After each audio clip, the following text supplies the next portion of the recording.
오늘은 다니엘 11장 20절에서 35절까지 말씀입니다. 우리는 계속해서 이 다니엘의 계시와 환상에 대한 내용을 보고 있습니다. 7장부터 다니엘이 보았던 그 계시와 환상의 역사적인 사건의 내용은 이 11장까지 동일하게 반복적으로 지금 말씀해 주고 있는 것인데요. 우리가 이미 앞에서 7장에서 보았지만 이 헬라 제국이 이제 세워지고 알렉산더 대왕이 전 세계를 제패하다가 갑자기 죽게 되는, 그리고 네 나라로 나눠지는 이야기까지를 우린 7장에서 보면서, 그리고 한 사람이 등장하는 이야기를 해드렸었습니다. 에피파네스 4세 또는 안티오코스 4세라고 불리는 인물이 원래 이 왕이 될 수 있는 정통성을 가지지는 않았는데 그가 왕이 되어서 유대인들을 엄청나게 핍박하게 된다라고 하는 말씀을 7장에서 드렸는데요. 오늘 본문도 동일하게 지금 그 시간까지 와 있는 겁니다. 그래서 11장 20절에 보면 그 왕위를 이을 자가 이제 세워지게 되는데 몇 날에 못 되어 망한다라는 거예요. 그러면서 누가 이어지냐면 21절에 그의 왕위를 이을 자는 한 비천한 사람이라 나라의 영광을 그에게 주지 아니할 것이나 그가 평안한 때를 타서 속임수로 그 나라를 얻는다. 다시 말해 에피파네스 4세가 원래는 정통성을 가지지 못했는데 혼란한 그 속에서 이 속임수 가운데 왕이 되는 거예요. 그러니까 왕이 되면 안 될 사람이 왕이 되어서 그가 이제 힘을 과시하게 되는데 주변 나라들을 엄청나게 전쟁을 치르면서 영향력을 행사하는 그런 위치에 오르게 됩니다. 그래서 본문 22절에 보면 넘치는 물 같은 군대가 그에게 넘침으로 말미암아 패할 것이요 동맹한 왕도 그렇게 될 것이다. 그러니까 마치 홍수처럼 주변 나라들을 막 쓸어버리는 거예요. 그리고 동맹한 나라인데도 오늘 본문에 나온 것처럼 동맹한 왕도 그렇게 다 쳐버리는 거예요. 그러니까 사실 동맹 약속이잖아요. 이 약속이 거짓된 약속인 거예요. 23절에 보면 그와 약조한 후에 그는 거짓을 행하여 올라올 것이요 소수의 백성을 가지고 세력을 얻을 것이다. 그래서 엄청나게 이 전쟁을 치르면서 강력하게 그 이제 뭐 명성을 떨쳐야 된다고 할까요? 명성을 떨쳤다고 할까요? 그렇게 해서 에피파네스 4세가 힘을 가지고 이제 나중에는 남방왕까지 치게 되는 이 사건까지 일어납니다. 그렇게 해서 남방왕을 치게 되는데 25절에 보면 그가 그의 힘을 떨치며 용기를 다하여 큰 군대를 거느리고 남방왕을 치게 되는데 남방왕도 심히 크고 강한 군대를 거느리고 맞아 싸우게 돼요. 근데 남방왕이 완전히 이겼다고 볼 수도 없고, 그리고 에피파네스 4세도 완전히 정복했다고 볼 수도 없는 거예요. 그러니까 싸워서 승리는 했지만 완전히 정복하지 못한 채 이 에피파네스 4세가 고국으로 돌아와요. 근데 이게 완전히 정복하지 못한 것에 대한 화가 있는 거예요. 그래서 그 분풀이를 어디에 하냐면 이스라엘 나라, 유대 민족에게 분풀이를 해요.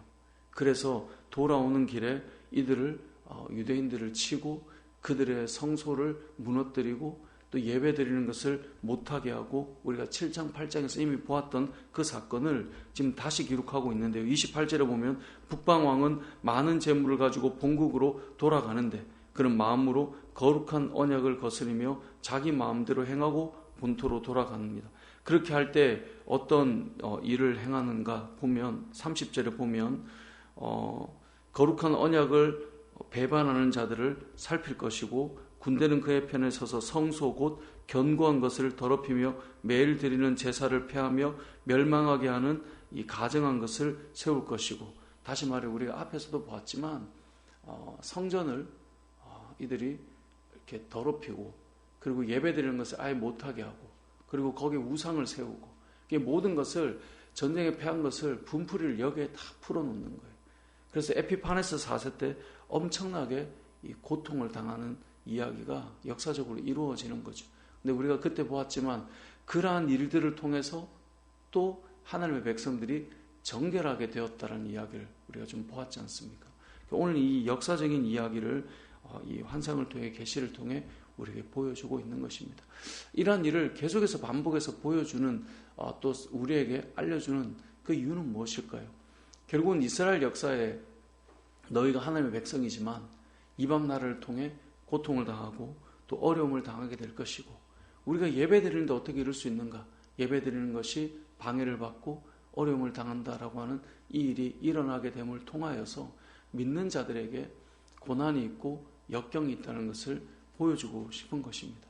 사실 뜬금없는 거 아닙니까? 전쟁은 여기에서 지고 그 분풀이를 우리한테 한다. 우리가 믿음으로 살아갈 때 그런 경우가 있을 수 있는 거예요.